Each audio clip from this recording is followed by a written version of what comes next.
El surrealismo en el cine. Mientras los cineastas del impresionismo francés trabajaban dentro de la industria cinematográfica, los cineastas surrealistas se basaban en el patrocinio privado y proyectaban sus obras en pequeñas reuniones de artistas. Así fue como el cine surrealista llegó a ser considerado como un movimiento radical artístico y literario, surgido en Francia a partir del dadaísmo en la década de los años 20 en torno a la personalidad del poeta André Breton. Desde sus raíces, el cine surrealista ha sido vinculado con el surrealismo literario y pictórico. También se ha visto influenciado por la psicología freudiana. Está basado en la asociación de realidades superiores, en los sueños y en el libre flujo del pensamiento. Es abiertamente antinarrativo por atacar la propia casualidad y por combatir la racionalidad con su estilo ecléctico, es decir, lleno de diferentes estilos y opiniones. Con esto pretendía mostrar los aspectos ocultos del inconsciente sin preocuparse por la estética ni la moral. Sus películas desconcertaban y escandalizaban a la mayoría del público. Técnicas surrealistas. El surrealismo tomó el dadaísmo, algunas técnicas de fotografía y cinematografía, así como la fabricación de objetos. Extendieron el principio del collage al ensamblaje de objetos incongruentes, como en los poemas visibles de Max Ernst. Este último inventó el frotar y lo aplicó a grandes obras como Historia Natural, pintada en París en 1926. También se vio aplicado el surrealismo en la escultura, la arquitectura, el mobiliario, en el lenguaje y la aportación de nuevas técnicas de composición. Características del surrealismo en el cine. Enfatiza el papel inconsciente en el proceso de creación. Su deseo es expresar el mundo del inconsciente como un mundo en penumbras. Se olvida de la realidad y de la expresión racional. Cada cineasta lo expresa a su manera, lo hace de una manera poco racional y convencional. Las principales características del surrealismo son que su humor es depresivo y a veces cruel. Encontramos también fantasías y erotismo lírico. A las imágenes se les da un valor por sí mismas. Se utilizan cámaras más lentas al principio de cada escena para acentuar esto. La concha del clérigo. La película de la directora Germaine Dulac muestra las alucinaciones eróticas de un sacerdote y su deseo sexual por la esposa de un general. Pero como toda teoría del surrealismo, no podemos esperar que todo sea entregado como un esquema lineal. La tendencia es presentar las acciones como parte de un sueño, de fantasías, en donde la actitud de cada personaje es indefinida y la exageración en sus gestos y movimientos son parte de una idea llevada a grandes revoluciones. Fue la primera película surrealista, por lo que dio pie a las demás, abrió el camino para que más directores se atrevieran a realizar grabaciones de ese tipo y que ellos mismos hicieran sus propias propuestas.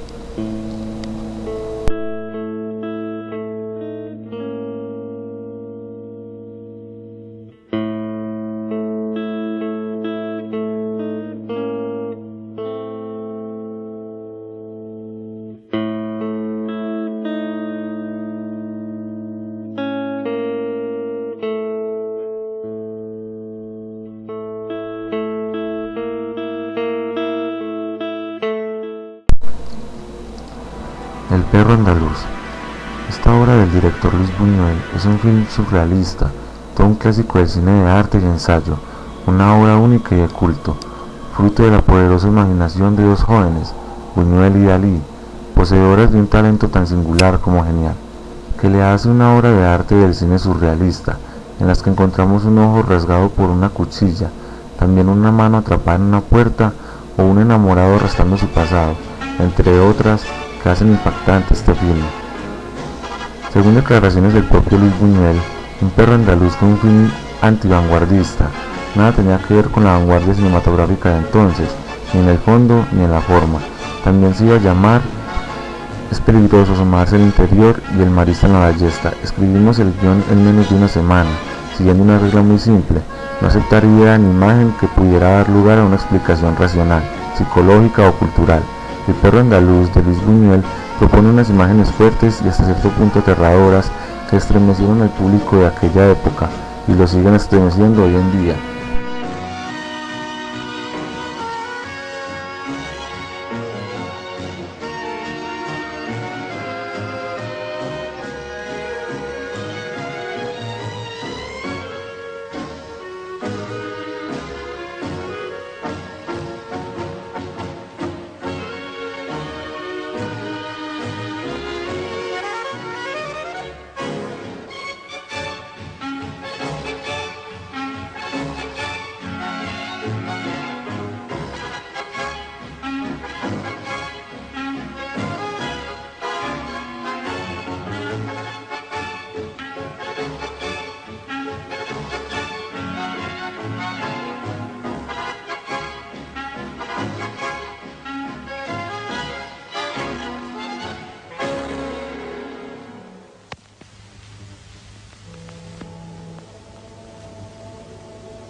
La Edad de Oro.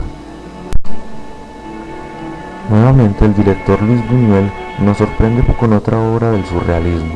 Esta vez se trata sobre una película de amor loco, de un impulso irresistible que en cualquier circunstancia empuja al uno hacia el otro, a un hombre y una mujer que nunca pueden unirse. Es por tanto una historia de amor, pero no el amor romántico burgués, sino un amor liberador que rompe las barreras morales y políticas.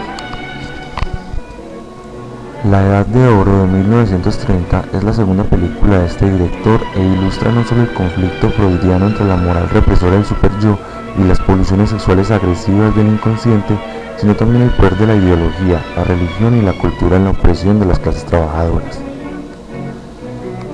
El carácter subversivo de la película quedó patente cuando, tras proyectarse 6 días con la sala llena, la prensa arremetió duramente contra ella y grupos de ultraderecha lanzaron bombas contra la pantalla y rompieron las butacas. Una semana después se prohibió.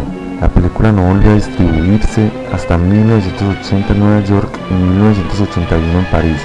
Sin embargo, sigue siendo una obra muy importante del surrealismo. Logra poner en escena la psicología y muchos temas que son tabú para esa época, como la sexualidad y temas ideológicos.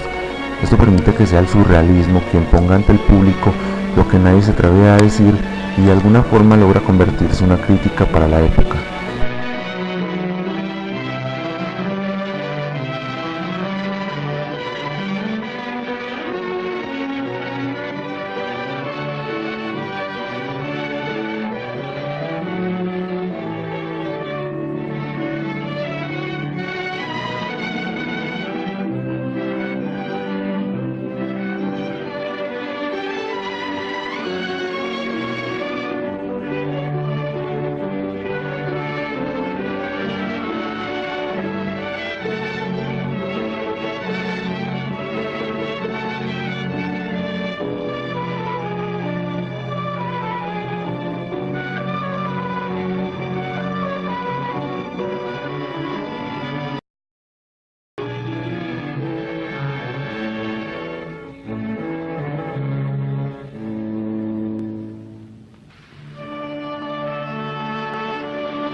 El legado del surrealismo en la actualidad.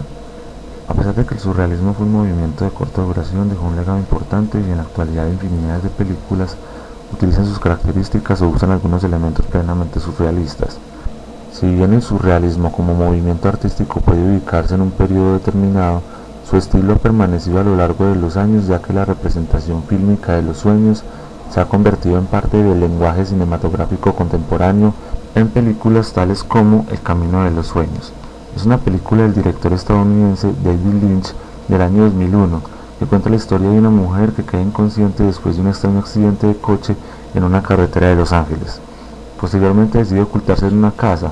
Betty, la sobrina de la propietaria, una mujer que sueña con ser actriz, recién llegada a Hollywood, descubre que está totalmente amnésica y decide ayudarla. En el bolso de la joven desconocida se encuentra con una llave azul y varios fajos de billetes. La película se desarrolla en el intento de averiguar la identidad de la misteriosa mujer y por qué motivos ha sufrido tal accidente, descubriendo cuál es la verdad que se esconde tras los hechos. El legado surrealista, en este caso, se evidencia al tratar temas como la exploración del subconsciente para lograr encontrar pistas que les permitan llegar a la verdad. Además del anterior está el imaginario mundo del Dr. Parnassus, una película de fantasía dirigida por Terry Gilliam y escrita por Gilliam y Charles McQueen, estrenada el 23 de octubre de 2009. En la película, el líder de una compañía teatral, mediante un trato con el diablo, hace pasar a los miembros de su audiencia a través de un espejo mágico para explorar su imaginación, teniendo relación con el surrealismo al tratar precisamente las formas diferentes de ver el mundo a través de elementos propios del pensamiento y la imaginación humana.